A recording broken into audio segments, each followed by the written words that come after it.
All right, so now that you have annealed your metal, I could bend this in half if I wanted to. I'm not like the Hulk, like it's just annealed.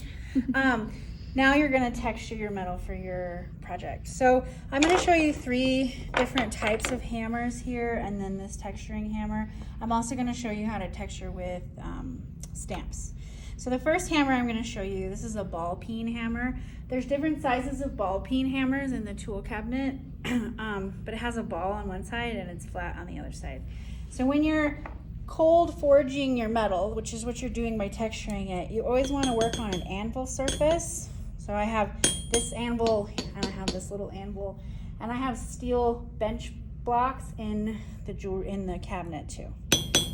And then you just texture your metal. You can see this one makes the ball side makes little divots. It's kind of a cool texture. You can switch to the other side. It makes kind of a different kind of more subtle texture. Okay, I'm gonna show you the planishing hammer. This is the planishing hammer. It's flat on both sides. My wedding ring is planished, has this planishing texture on the side of it. So that's kind of a different kind of texture. Kind of reminds me of like seaweed or something. Okay, I can tell my piece is getting wood hardened because it's not as soft on these areas that I've hammered. This is a riveting hammer. We'll use it later for project 3. I'm going to show you using this side of the riveting hammer, what the texture looks like. So I'm getting some like nice long lines. And you don't have to just texture one way. Like you can move your metal and go over it if you want to have it like cross-hatched, or you can just have lines. All right. So those are 3 different types of texturing hammers. All of those can be found in the tool cabinet. We also have this special texturing hammer. It lives in this box, and it has interchangeable like knobs that you can change out on the ends. This hammer was really expensive. That's why there's only one.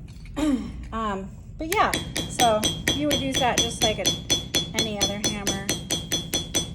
So there's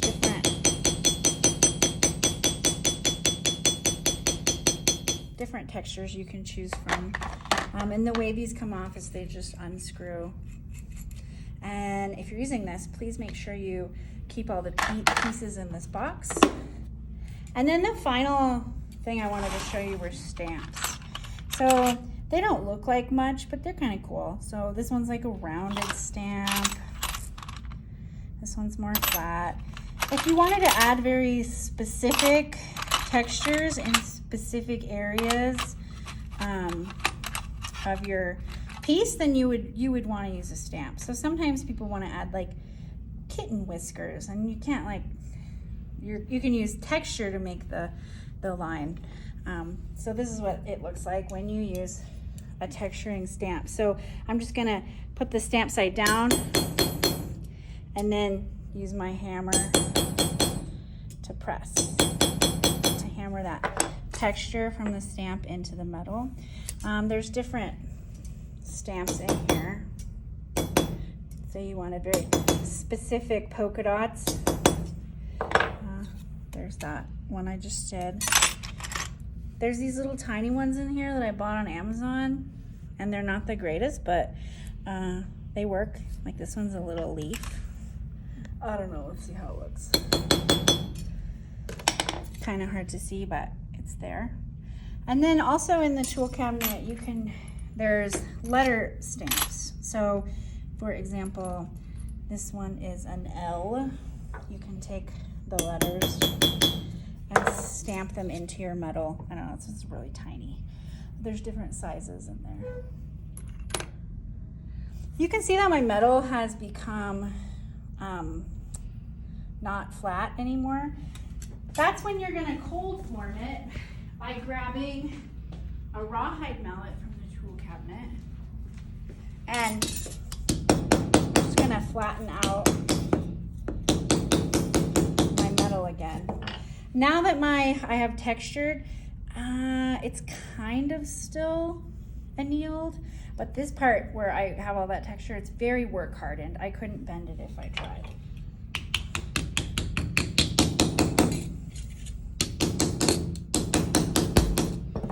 And you want to make sure you flatten it out before you put your stenciled design on top.